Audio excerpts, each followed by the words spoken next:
Bonjour à tous, merci d'être si nombreux aujourd'hui. Aujourd'hui, nous sommes deux conseillers du cabinet Maubourg Patrimoine, donc Élodie Chouanneau et Terence Eld, Bonjour à tous. pour vous présenter dans la ligne de l'ensemble de nos webinaires sur l'année. Donc, on fait différents sujets. Alors, j'enlève juste différents sujets au cours de l'année. Et là, l'objectif était de plutôt s'orienter sur comment se créer un capital de 300 000 euros sur 10 ans sans apport initial. Ça permet vraiment de répondre à cette problématique de pouvoir vous créer du patrimoine et surtout qui vous servira dans la plupart des cas au moment de votre retraite si vous revenez en France. Donc, on va, pour répondre à cette problématique, faire trois parties. La première, c'est comment résoudre l'équation financière. Finalement, c'est quelles sont les questions que vous devez vous poser pour pouvoir par la suite mettre en place des solutions d'investissement. La deuxième partie, ça va être justement la présentation de trois solutions que vous pouvez mettre en place en tant que résident, enfin français résident à l'étranger. Et enfin, on vous présentera dans une dernière partie pourquoi travailler avec nous et un peu plus en détail qui est Maubourg Patrimoine. Donc, on va commencer euh, du coup sur la première partie. Finalement, c'est vraiment de comprendre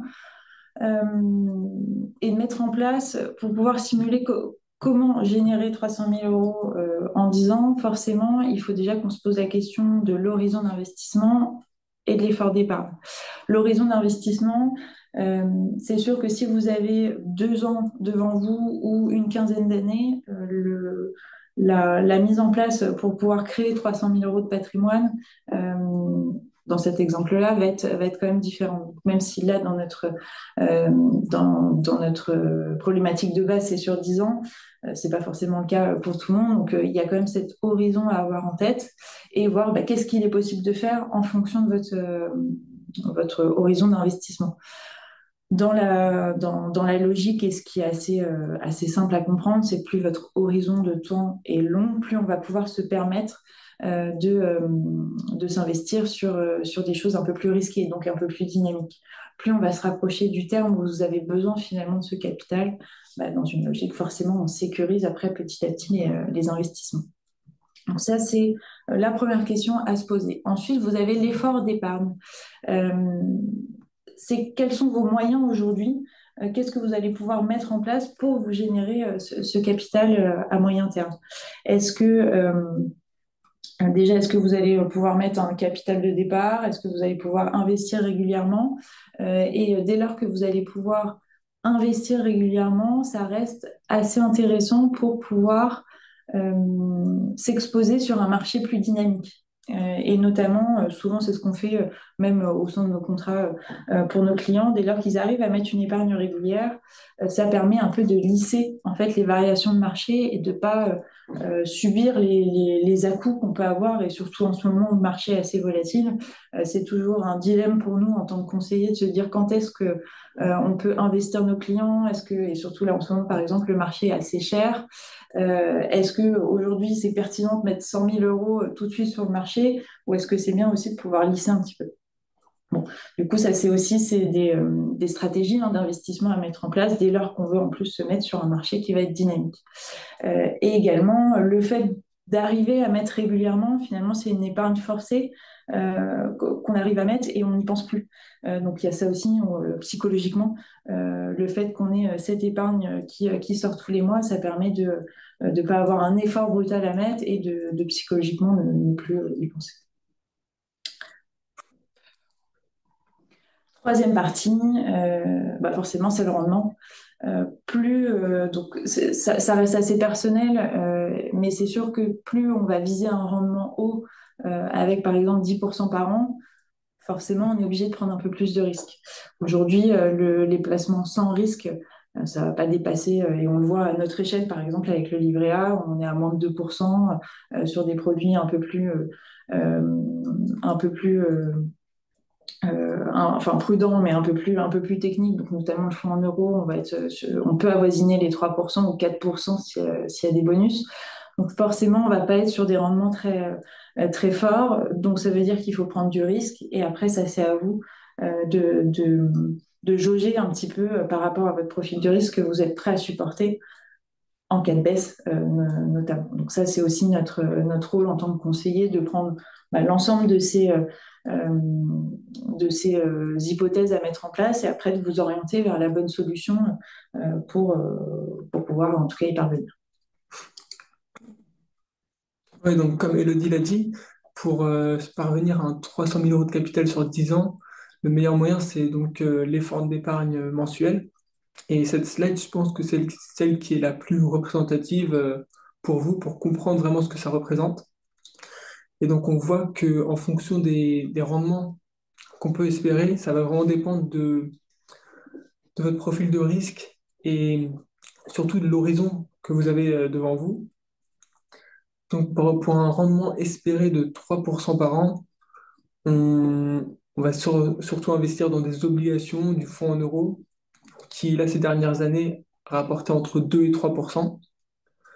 Euh, et on voit que en rajoutant quand même 60% d'actions, on peut monter à 5% par an.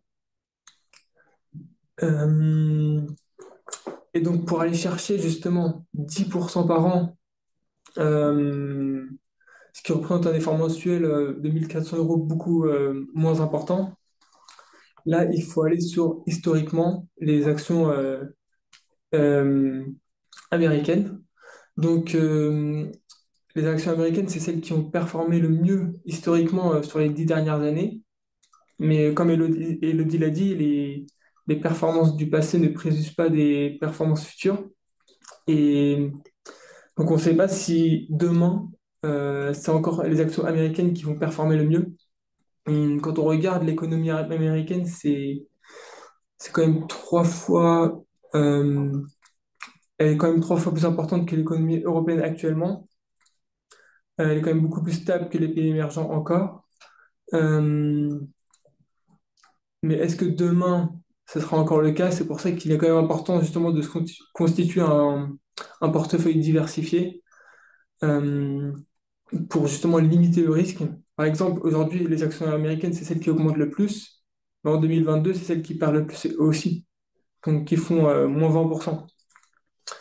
Euh, Donc, oui, l'idée, hmm, c'est de toute façon, enfin, là, c'est un exemple hein, qu'on a donné où historiquement, c'est sûr que les actions américaines ont un plus fort rendement et c'est tout dépend aussi de l'horizon de temps qu'on a devant soi. Mais l'objectif, c'était vraiment aussi de vous montrer que l'effort d'épargne il diminue plus on vise un rendement qui va être forcément plus fort. Donc ça, c'est à avoir en tête. Bien évidemment, après, en tant que conseiller, on est là aussi pour adapter les portefeuilles en fonction des zones d'investissement qui sont opportunes aujourd'hui. Donc forcément, 2022, l'idée était un peu de sécuriser les portefeuilles donc, lorsqu'on est en situation de crise. Donc c'est plus pour vous dire que forcément, on va prendre du risque, plus il faut s'orienter sur les actions, sur le marché boursier, mais il va exister aussi d'autres types d'investissements, d'autres solutions. Donc ça va être après le cadre de la deuxième partie.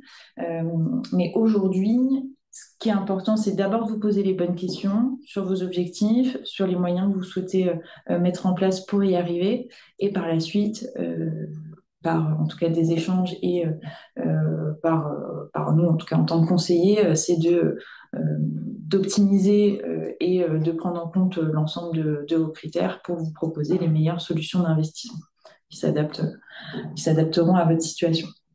Donc pour ça, on va vous présenter trois types de solutions qui sont complémentaires aussi, qui sont aussi par rapport à ce que vous avez pu mettre déjà en place par rapport à votre patrimoine. Et pour ça, on va avoir d'abord l'assurance vie, le private equity, donc plutôt le non coté, et par la suite les SCPI qui est plus le côté immobilier. donc, ouais. Donc, oui. Donc, le premier placement, la première solution qu'on vous propose, c'est donc l'assurance vie. Donc, je pense que vous devez la connaître au moins de nom. Donc, c'est le placement préféré des Français. Aujourd'hui, plus d'un Français sur deux en a une. Mais beaucoup connaissent pas entièrement tout ce qu'elle permet. Donc, beaucoup pensent que c'est peut-être une enveloppe un peu figée ou uniquement pour la transmission. mais en fait, c'est beaucoup plus souple. Aujourd'hui, l'assurance vie, elle vous permet, dans un premier temps, d'avoir une gamme en fait d'investissements très très large. Donc, vous allez pouvoir investir dans ce qu'on a vu avant, le fonds en euros, les actions, les obligations, et dans des produits beaucoup plus spécifiques comme les produits structurés, le private equity, même dans les SCPI, au sein de l'assurance vie. Euh, et comme on l'avait avant, l'idée c'est vraiment de vous apporter des solutions capitalisantes. Et c'est le cas justement avec l'assurance vie. Donc tant que vous ne faites pas de rachat et que vous ne faites pas de retrait, il n'y a pas de fiscalité qui s'applique. Donc l'argent justement continue à travailler, les revenus de vos investissements continuent à travailler et vous apportent justement un rendement supplémentaire. Donc ça c'est un peu la, la contradiction avec le concurrent ou le compte titre, pardon. Euh, et aujourd'hui, donc l'assurance vie, c'est le meilleur moyen pour euh, bénéficier justement d'un effort d'épargne régulier, euh, donc tous les mois justement. Et donc aujourd'hui, si vous avez déjà une assurance vie, c'est pas un problème, vous pouvez en accumuler plusieurs et justement diversifier vos horizons d'investissement et vos, vos stratégies. Euh, Du coup, pour compléter un petit peu, l'assurance vie aussi, c'est très flexible. Euh, Vous allez pouvoir y accéder à partir de 1000 euros ou voire moins pour certains contrats. En tant que non-résident, ce qui est important, c'est que c'est possible d'investir pour vous en assurance vie, pas auprès de toutes les compagnies d'assurance et notamment à votre banque française qui peut vous tout de suite vous stopper parce que votre résidence fiscale est ailleurs. Mais c'est possible. Il n'y en a pas énormément des compagnies, mais celles qui prennent les non-résidents, finalement, c'est celles qui vont être le plus modernes puisqu'elles s'adaptent en fait avec le monde d'aujourd'hui, avec la mobilité du coup des personnes. Et finalement, vous allez retrouver un contrat qui va être avec une très large palette d'unités de compte. Et du coup, donc unité de compte, pour reprendre, vous avez le fonds en euros garanti en capital et tout le reste, c'est l'univers des unités de compte, ce qu'on appelle euh, le reste, qui n'est pas garanti en tant que tel auprès des autorités. Et on va vraiment pouvoir s'adapter en fonction de votre profil et être modulable. Donc on peut vraiment arbitrer, donc changer, c'est pas figé dans le temps. Quand on choisit une allocation, on peut après changer sans qu'il y ait de fiscalité, effectivement comme l'a dit Terence, sur le compte titre où tout de suite vous pouvez être fiscalisé en termes de plus-value, là c'est pas le cas. Et pareil pour l'effort d'épargne régulier, c'est à partir d'une centaine d'euros, donc ça reste très accessible pour se créer un capital. Souvent, l'assurance vie, dès lors qu'on commence à se constituer un capital, c'est souvent le support qu'on va sélectionner en premier temps parce qu'il remplit beaucoup de cases et on peut vraiment s'adapter sur l'univers des supports. On avait également une question. Quel type de solution pour investir en actions US c'est possible avec une assurance vie? Effectivement, là, dans le cadre de l'assurance vie, vous allez pouvoir y accéder par des fonds, des OPCVM. Donc, en fait, finalement, c'est de la gestion active où on va prendre un fonds, par exemple, de grandes maisons type Rothschild, Lazare, ça peut être des noms en tout cas peut-être que vous connaissez, Carmignac, qui vont investir, eux, qui vont gérer un fonds, en fait, action spécifique États-Unis, par exemple. Mais ça, c'est pareil. Il existe, de toute façon, dans les assurances vie, à peu près 1000 unités de compte disponibles. C'est aussi notre rôle et notre but de pouvoir vous aiguiller. Donc, vous avez la gestion active et vous avez également l'univers des ETF, donc des trackers indices qui vont suivre tout simplement la fluctuation de l'indice boursier, type S&P ou le Nasdaq, en tout cas si on reste sur l'univers des assurances vie ou autres. Donc vous avez en fait une multitude de poches. Ça peut être un petit peu plus spécifique quand on veut investir en titre vif, donc sur une action en direct, c'est pas euh, tous les contrats qui le permettent. Donc notamment l'assurance vie française, ça reste quand même assez limité. Il faut avoir des montants assez conséquents pour pouvoir y accéder. Mais voilà, je pense que j'ai répondu du coup à la question. Je te laisse continuer. Oui.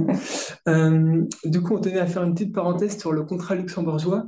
Parce que du coup, ces derniers mois, on a eu quand même pas mal de questions de clients qui s'inquiétaient de la situation politique en France par rapport à la sécurité de leurs actifs justement qu'ils possèdent. Et donc le contrat luxembourgeois, lui, il a cette particularité de ne pas avoir cette problématique, justement grâce à ce triangle de sécurité. En fait, si demain vous allez souscrire une assurance vie au Luxembourg auprès d'un assureur, il y a ce qu'on appelle une troisième partie, donc la banque dépositaire. Et c'est en fait c'est cette banque dépositaire qui détient vos actifs. Donc si demain l'assureur, lui, fait défaut ou faillite et que ses actifs sont saisis, euh, vos, vos placements, eux, ne le sont pas, ne le seront pas. Euh, donc c'est vraiment la particularité de l'assurance vie luxembourgeoise. En France, il n'y a pas cette banque dépositaire. Euh, le, le deuxième gros avantage des contrats luxembourgeois, c'est bien sûr la fiscalité. Aujourd'hui, si vous souscrivez à un contrat luxembourgeois, hum, la fiscalité qui va s'appliquer lors d'un rachat, c'est celle de votre pays de résidence. Donc si aujourd'hui vous êtes en France, vous allez avoir justement donc les prélèvements sociaux qui vont s'appliquer et donc sur les plus-values, donc au total la flat tax. Si vous êtes à l'étranger, ça va être la fiscalité de votre pays de résidence qui va s'appliquer. Donc probablement beaucoup plus avantageuse.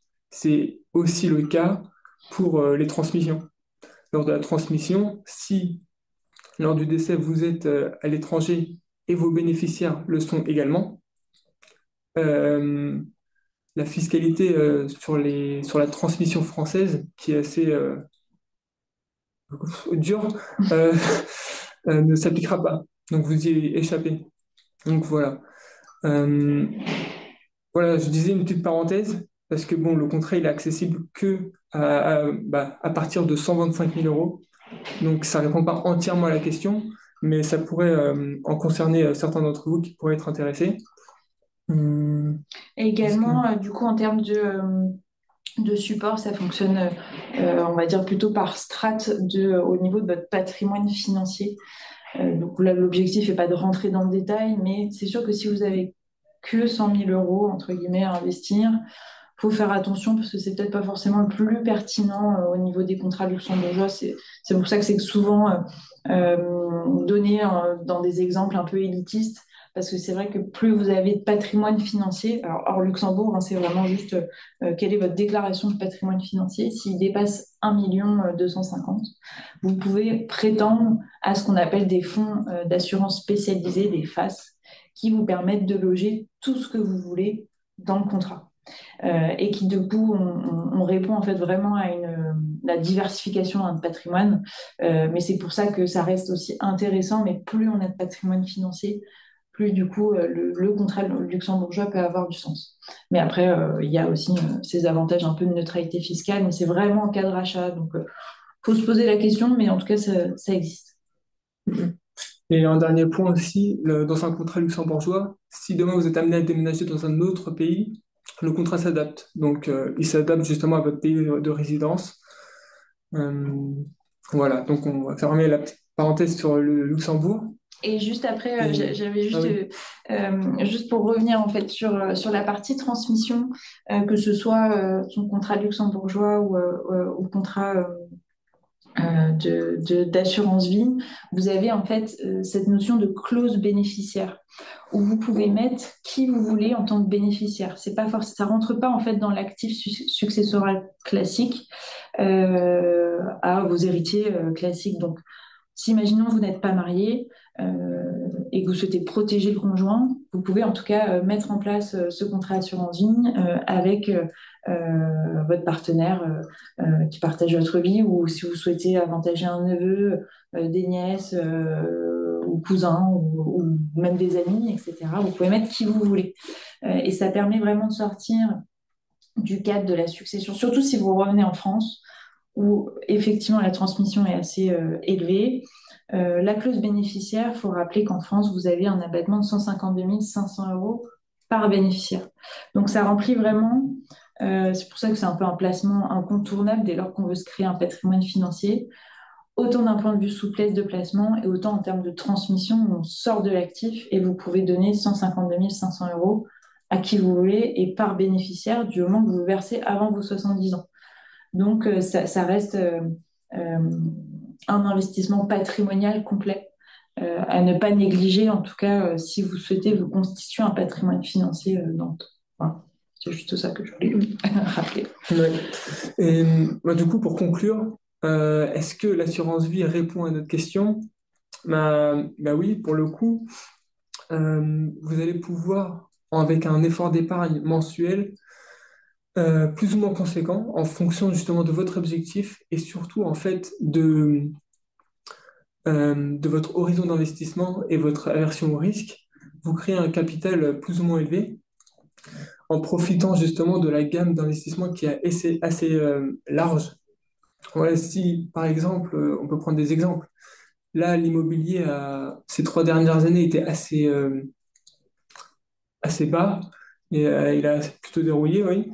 Et donc, si on estime aujourd'hui que c'est le bon moment, on peut assez facilement réorienter son allocation sur les supports immobiliers et inversement. Euh, Aujourd'hui, on a une gamme assez large sur laquelle on va pouvoir faire donc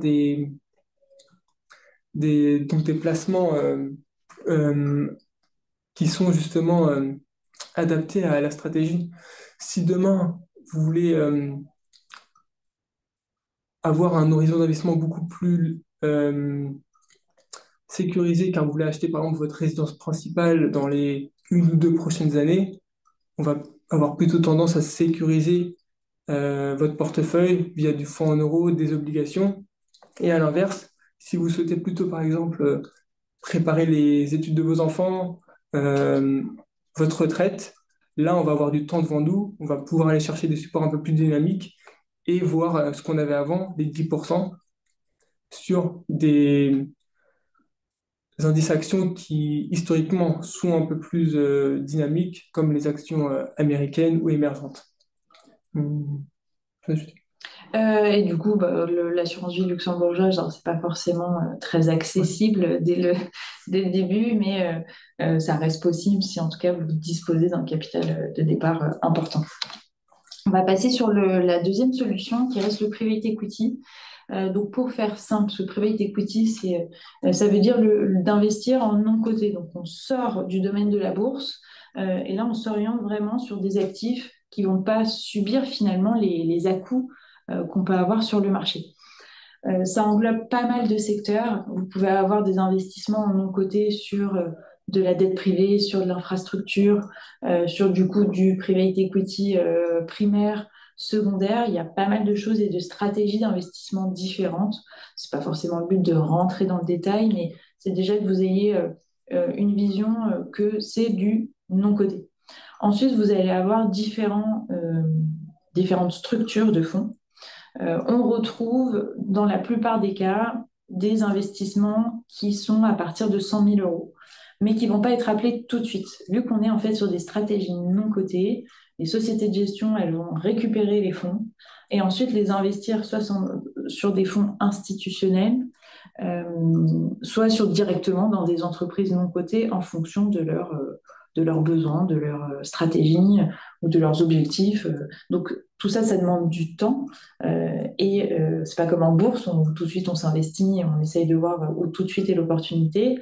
Là, forcément, ça demande du temps et souvent c'est 5 ans de mise en place sur les stratégies d'investissement. Donc, c'est des actifs de long terme. L'horizon d'investissement, il est au moins de 10 ans sur des actifs, enfin, sur des investissements, pardon, qui demandent 100 000 euros de mise de départ. Mais par contre, on retrouve souvent des appels de fonds sur 5 ans. Donc, c'est 20 000 euros qui sont appelés sur 5 ans. Et ensuite, vous commencez à récupérer donc, dès lors que les investissements du coup sont revendus, vous commencez à récupérer vos fonds à partir à peu près de la septième année et jusqu'à la fin du fonds. Donc ça, c'est vraiment des investissements qui ne sont pas liquides. Vous ne pouvez pas récupérer votre capital. Il faut attendre jusqu'à la fin du fonds Donc, qui dit blocage des fonds, dit forcément un rendement qui est quand même un peu plus rémunérateur qu'un fonds en euros ou un livret A qui est tout de suite disponible. Donc, les potentiels de rendement, ils peuvent aussi varier, hein, c'est en fonction de la stratégie et la diversification des fonds. On va être entre à peu près 13% jusqu'à 20% de TRI pour les plus dynamiques. Donc, enfin, une espérance de rendement, hein, c'est bien évidemment, c'est pas garanti. Mais en tout cas, on a un potentiel de rendement qui va être beaucoup plus fort. Et ce qui est normal puisque vos fonds sont bloqués et qu'on est vraiment sur des stratégies qui ne vont pas être cotées. Également, vous avez après l'émergence de fonds dits FCPR qui sont beaucoup plus accessibles à partir de 1 000 euros, souvent 1 000 ou 10 000 euros si vous le faites en direct. Pourquoi je fais la distinction directe ou non directe, c'est que aussi vous pouvez investir dans l'assurance vie. On en a parlé un petit peu et ça fait depuis pas très longtemps, hein. C'est une loi qui est sortie en 2019 qui s'appelle la loi Pacte et qui du coup permet de pouvoir référencer maintenant des actifs, enfin des investissements en private equity au sein des assurances vie. Forcément, si vous investissez dans l'assurance vie, c'est l'assureur qui tient la liquidité pour vous. Donc, vous pouvez quand même récupérer les fonds en cas de rachat parce que vous n'avez pas le choix, il faut que vous récupériez vos fonds. Mais bien évidemment, eux, ils prennent quand même leurs frais de gestion, les frais de gestion du contrat, donc ça reste moins rentable que d'investir en direct. Les FCPR, c'est pareil, on est souvent sur des fonds de fonds, on n'est pas sur des investissements directs, donc on n'aura pas une espérance de rendement de 20%, mais plutôt aux alentours aux alentours de 8-9, quelque chose comme ça. Je crois qu'on avait une question.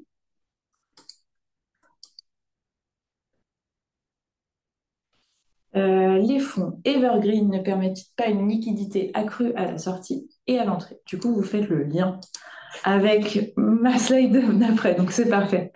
Effectivement, on va retrouver, donc, déjà, il y a la mise de départ qui va être différente, mais les fonds qui demandent un investissement de 100 000 à l'entrée, ce ne sont pas des fonds Evergreen. On va y revenir sur ce terme.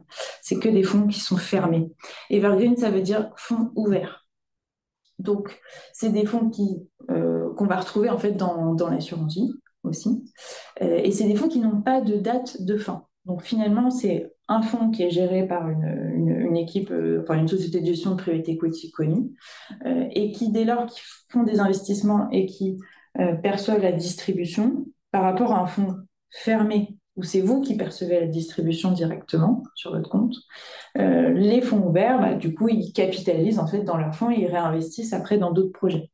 Donc, c'est des fonds qui n'ont pas de date de fin.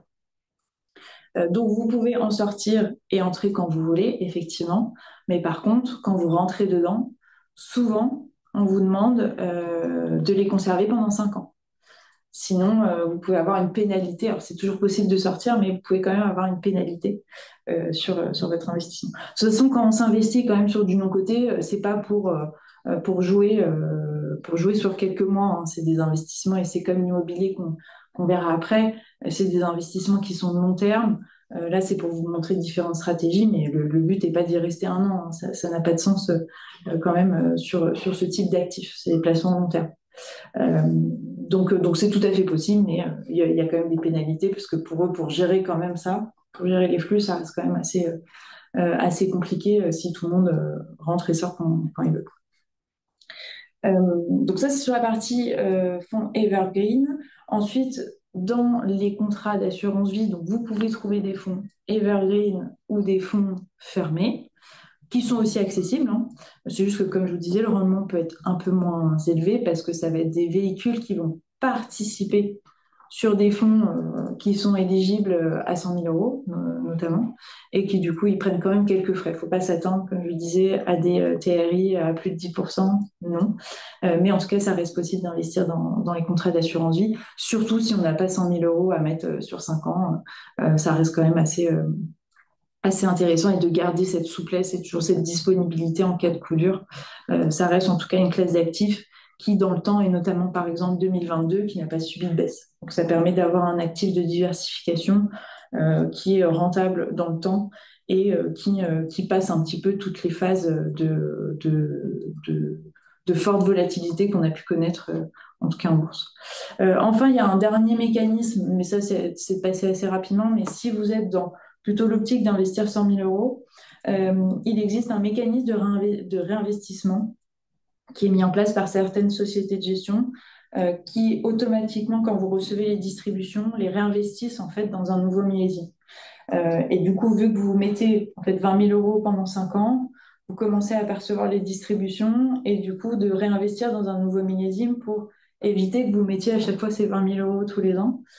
Et ça, en fait, on s'aperçoit, bon, après, il faut vraiment investir sur la même société de gestion, donc il faut avoir confiance quand même dans l'ensemble de leur millésime. Mais ça permet, quand on a un patrimoine assez important et qu'on veut se diversifier en private equity, et que le modèle est vertueux, d'avoir du coup finalement un rendement et un patrimoine qui augmente sur cette classe d'actifs. Donc ça existe aussi dans certaines stratégies patrimoniales.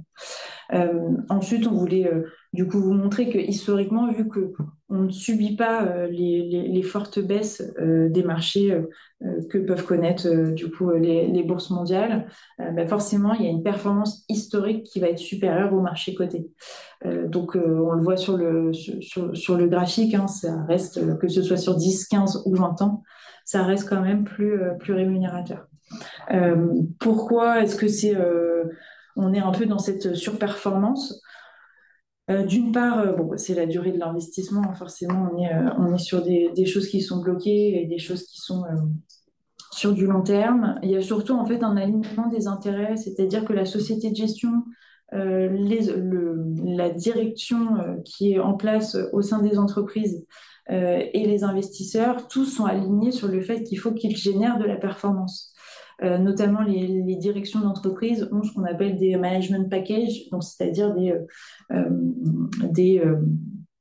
des, euh, des avantages en fait sur leur salaire dans le cadre de plus-value ou euh, qu'ils aient bien rempli en tout cas leurs objectifs par rapport au niveau du fonds. La société de gestion, c'est pareil, elle va avoir des commissions de surperformance pour leur rémunération. Donc il y a quand même cet alignement d'intérêt euh, qui n'est pas juste des frais de gestion qu'ils prennent et finalement dans la gestion, c'est pas grave s'ils y arrivent ou s'ils n'y arrivent pas, pour faire simple. Enfin, il y a quand même le professionnalisme des sociétés de gestion. Le private equity, ça reste très. Enfin, il faut quand même des experts dans chaque domaine, que ce soit de l'infrastructure, de la dette privée ou du private equity classique. Il faut quand même des analystes ou des experts dans chaque domaine. Et c'est pour ça que ça reste assez élitiste dans le domaine de la finance. C'est qu'on ne peut pas s'inventer comme un peu ce qu'on voit sur les marchés, s'inventer trader. Non, là, on est quand même sur une classe d'actifs qui demande beaucoup d'expertise. Donc, c'est pour ça aussi qu'on a quand même une performance qui est historiquement élevée. Donc, après, on l'a vu, enfin, vous pouvez du coup investir en direct en assurance vie française et également en assurance vie luxembourgeoise au travers de ces fameux FAS dont j'avais parlé précédemment. Donc, pour répondre et suivre notre fil rouge, est-ce qu'on peut créer un capital de 300 000 euros en 10 ans sans apport initial avec du private equity? C'est possible avec les fonds plutôt evergreen ou dans l'assurance vie. Bon, on a mis entre 4 et 7, mais 4, c'est vraiment pour la partie plutôt dette privée, hein. Et après, on augmente plutôt à 8-9 pour les plus les plus dynamiques dans les fonds. Et bien évidemment, si vous avez quand même la possibilité de mettre 20 000 euros, on va dire, par an répartis, donc 10 000 à deux parties de l'année, ça peut aussi valoir le coup de pouvoir investir en direct sur du private equity. Sinon, ça reste accessible à partir de 1 000 euros ou 10 000 euros pour pouvoir investir sur cette classe d'actifs. Et donc là, on va aborder la troisième solution, donc les SCPI démembrés. Donc avant de rentrer dans le démembrement, justement, je voulais faire un petit rappel sur les SCPI, donc ce que c'est. Donc en fait, les SCPI, ça nous permet d'investir dans l'immobilier sans en fait tous les problèmes d'un investissement immobilier en direct. Donc en fait, quand vous investissez dans des SCPI, donc des sociétés civiles de placement immobilier, vous investissez dans une société, vous achetez des parts d'une société qui, elle, investit dans un parc immobilier, donc très diversifié, donc de bureaux, de commerce, dans la santé. Euh, donc ça vous permet justement d'une part de bénéficier d'un patrimoine immobilier très diversifié, alors que si vous, par exemple, vous investissez de votre côté dans un bien immobilier en direct, euh, déjà vous devez le gérer, vous en occuper, trouver des locataires, prendre le risque euh, de ne pas toucher de loyer par moment, par exemple. Dans les SCPI, c'est pas le cas. Vous investissez dans une société et elle va vous reverser des revenus que vous allez toucher tous les trimestres de manière régulière. L'autre avantage, bien sûr, c'est de pouvoir investir dans des parts avec quelques milliers d'euros. Donc, en fait, vous allez investir dans des parts qui, elles, coûtent quelques milliers d'euros. Si demain, vous voulez investir dans un bien immobilier, l'investissement initial va être beaucoup, beaucoup plus conséquent. Euh, bon, et bien sûr, toutes les SCPI sont régulées par l'AMF, donc tout est régulé. Euh, voilà. Du coup, si je vais juste compléter un petit peu, au niveau en fait du patrimoine, donc c'est l'immobilier tertiaire, l'objectif c'est de pouvoir quand même avoir un revenu qui va être plus élevé que l'habitation. L'habitation, surtout quand on est dans des métropoles type Paris, Lyon, Marseille, on va plutôt viser un rendement qui ne va pas dépasser les 3%. Sur les SCPI, avec le secteur tertiaire, on peut quand même viser des rendements qui peuvent osciller entre 5, enfin souvent 5-6, et pour les plus dynamiques, on peut viser des 8%. Mais bon, là, forcément, on est sur des immobiliers tertiaires un petit peu plus dynamiques, hein, ce qu'on appelle le high yield. Donc, vous pouvez en tout cas espérer un rendement plus élevé. L'objectif, c'est vraiment d'investir dans du patrimoine que nous, tout seuls, on ne pourrait pas. Donc, c'est des gros sièges d'entreprise à plusieurs dizaines de millions d'euros, des gros centres commerciaux. Aujourd'hui, ce qui marche bien, c'est aussi les entrepôts, les data centers, ce genre en fait de véhicule qui n'est pas disponible comme ça pour le particulier. Également, effectivement, c'est quelques parts. Les parts, elles peuvent atteindre 200, 300 euros, ou ça peut être 1000, 1500 euros pour les plus chers, entre guillemets. L'investissement de départ, souvent, c'est 5 parts. Et après, vous pouvez investir de manière régulière. Acheter une part, par exemple, par mois, par trimestre, ou plusieurs parts. Et donc, du coup, on rentre un petit peu dans cette logique de capitalisation. On peut investir dans l'immobilier de manière régulière, ce n'est pas le cas sur l'immobilier en direct, tout en percevant des revenus de manière régulière dans le temps, si vous achetez en pleine propriété. Et du coup, je voulais ajouter aussi Pardon. que, non, non, c'est bon, que les SCPI, les sociétés existent pour certaines depuis plus de 20 ans. Donc, par exemple, les plus connues comme Sofidy, Immorente, on sait aujourd'hui à quoi s'attendre. Elles ont un rendement entre 4,5 et 5% par an euh, depuis 20 ans. Elles ont traversé les Même plus, crises. je crois que c'est Ouais. même années 80. Ah oui, bon. Parce que du coup, elles ont traversé les crises immobilières, donc là, ces dernières années, pendant 2022, et elles ont réussi à maintenir justement ce rendement. Il y a aussi d'autres sociétés comme Corum, elles vont investir plutôt en Europe, donc ça va avoir une fiscalité pour vous, les Français à l'étranger, encore plus avantageuse. Et là, on a des rendements plutôt entre 5 et 6 aussi. Et pareil, elles ont très bien résisté à la crise immobilière. Oui, 2022 va rester en fait une année. Enfin, finalement, c'est bien qu'on ait certaines périodes de crise parce que ça permet aussi de faire un peu le tri dans l'ensemble des véhicules et aussi dans les gestions actions, de se dire bah, quels sont ceux qui ont un peu résisté à la crise et qui ont une bonne gestion par rapport à d'autres. Après, notamment sur les SCPI et l'immobilier, ce qui a vraiment, on va dire, fait chahuter le marché, c'est les SCPI qui ne sont que sur un un secteur. Donc, notamment, c'était le secteur du bureau qui a plus chahuté. Et dès lors, et c'est comme tout fonds action aussi, hein, plus vous êtes thématique, plus forcément vous vous enfermez un petit peu. Et forcément, elles n'avaient pas le choix que de d'évaluer un petit peu leur patrimoine et pas forcément de recours pour essayer de le revaloriser. Donc, c'est pour ça qu'aujourd'hui, et de toute façon, c'est le maître mot, hein, surtout quand on commence à investir, c'est toujours de se diversifier, prendre des SCPI qui sont larges et qui, notamment pour les non-résidents, qui investissent uniquement en Europe. Comme ça, vous n'avez pas de prélèvements sociaux, vous n'avez pas cette fiscalité qui peut un peu aussi quand même être lourde sur les loyers perçus. Là, du coup, les prélèvements sont faits automatiquement, donc vous n'avez pas en fait de fiscalité à déclarer par la suite. On voulait faire un focus en fait sur le démembrement euh, parce que ça peut aussi rentrer dans une logique de capitalisation et de pouvoir optimiser le placement immobilier. Vous pouvez du coup acheter sur les parts de SCPI uniquement la nue propriété sur une fourchette que vous allez choisir. C'est souvent accessible entre 1, 2, 3, 4, 5, 6, 7 jusqu'à 25 ans. Donc déjà, ça, c'est très souple. Et l'objectif, c'est de se dire, aujourd'hui, j'ai pas forcément besoin de revenus. Je vais acheter une SCPI avec un démembrement, par exemple, de 10 ans. Donc, vu que vous achetez uniquement la nue propriété, vous n'avez pas l'usufruit et donc vous n'avez pas les revenus.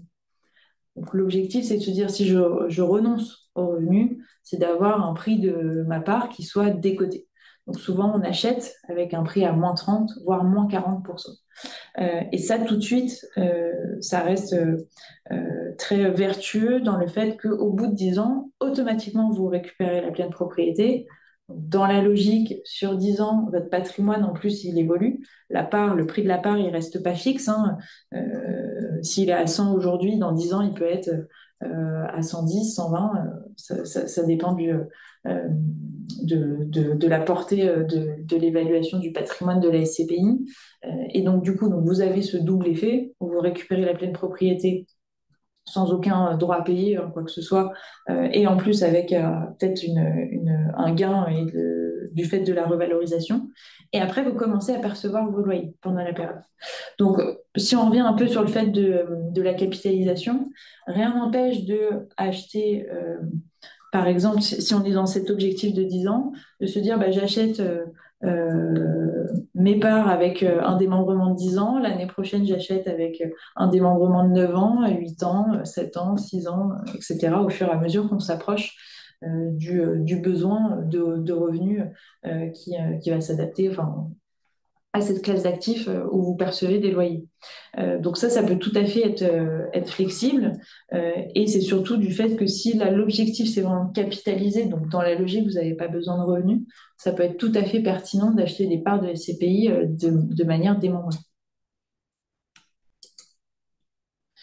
Euh, Si on reprend les avantages, et pour faire un peu une petite synthèse, donc il y a cette fameuse décote à l'achat. Vous n'avez aucune fiscalité pendant la période de démembrement parce que vous n'avez pas de revenus. Vous avez du coup un effet de capitalisation, que ce soit en démembrement ou même en pleine propriété, parce que vous achetez un patrimoine qui va, dans la logique, hein, augmenter dans le temps.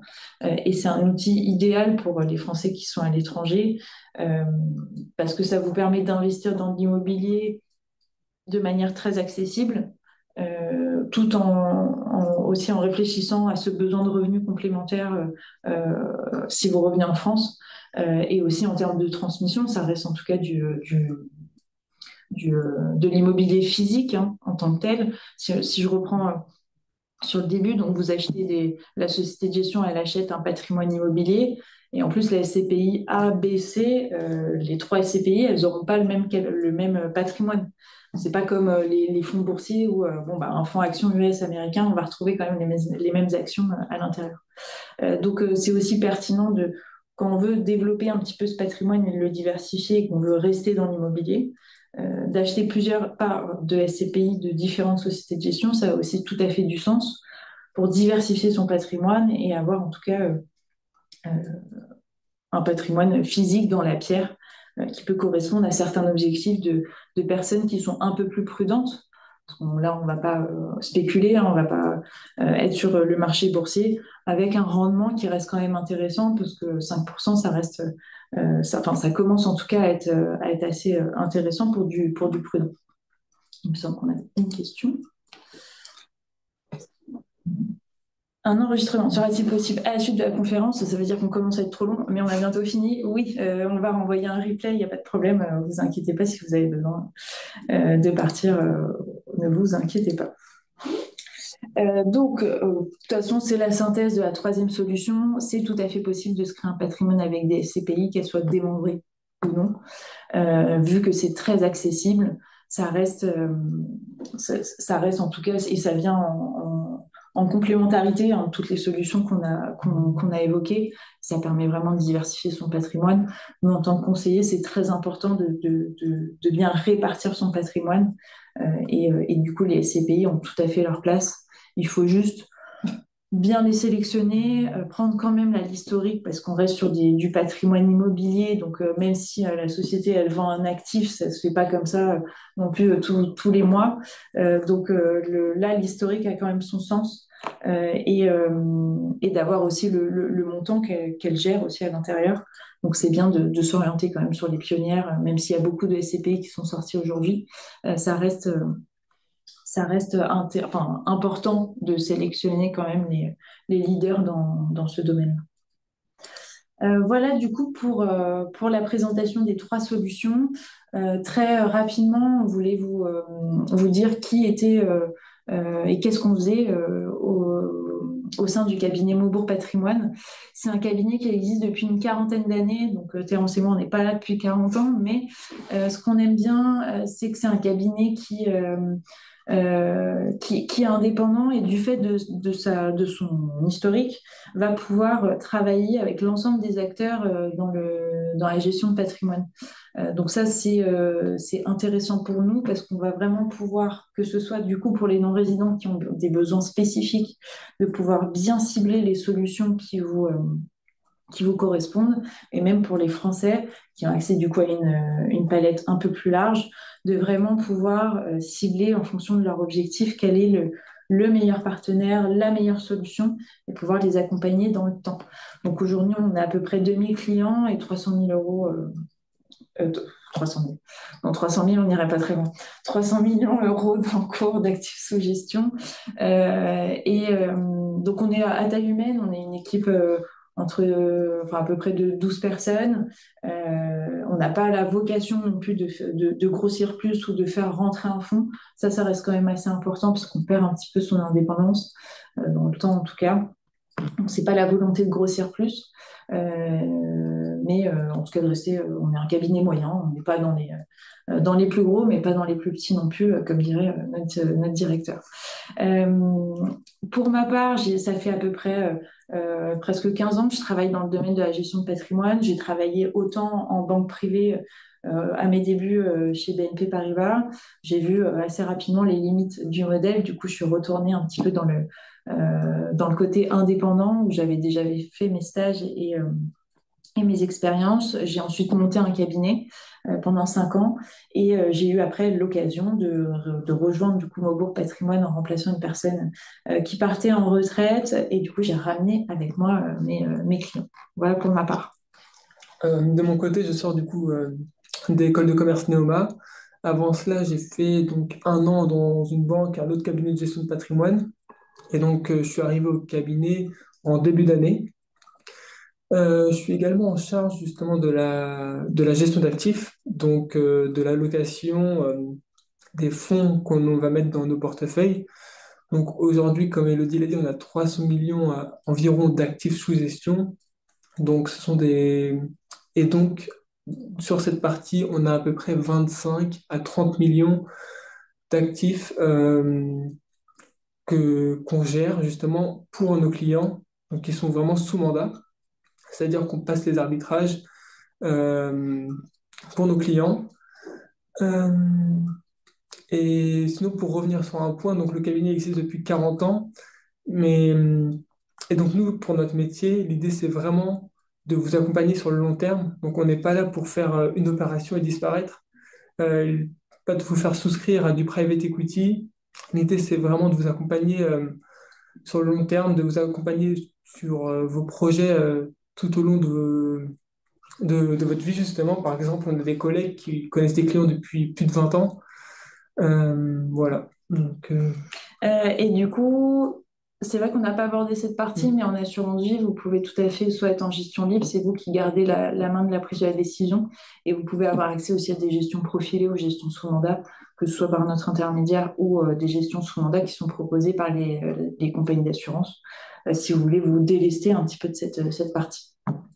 Également, on a une personne qui est un conseiller qui est notamment au Portugal, d'où le petit drapeau, qui nous aide du coup et qui anime un petit peu ce pays. Et également, on a aussi des experts métiers, donc ça peut être sur le domaine de l'assurance santé, qui peut être aussi une partie qui peut être importante pour vous. Donc, on a une personne qui est dédiée à ça, si vous avez besoin également de la contacter. Donc, une personne sur l'allocation d'actifs qui est Terence, qui nous aide là-dessus. Et on a également aussi un fiscaliste qu'on sollicite beaucoup dès lors qu'on a les déclarations d'impôts, mais aussi des sujets pour les non-résidents. Il nous aide du coup à bien identifier les lois ou les choses, enfin, ou les dossiers en tout cas, il nous aide sur l'élaboration de dossiers dès lors qu'on a des études à faire d'un point de vue plus fiscal. Il nous aide bien sur cette partie-là. Rapidement, on est sur un métier qui est très et de plus en plus réglementé. Donc, on est enregistré à chaque, enfin, une chambre et également, on peut être contrôlé à tout moment par l'autorité des marchés financiers, par la CPR pour le domaine de l'assurance.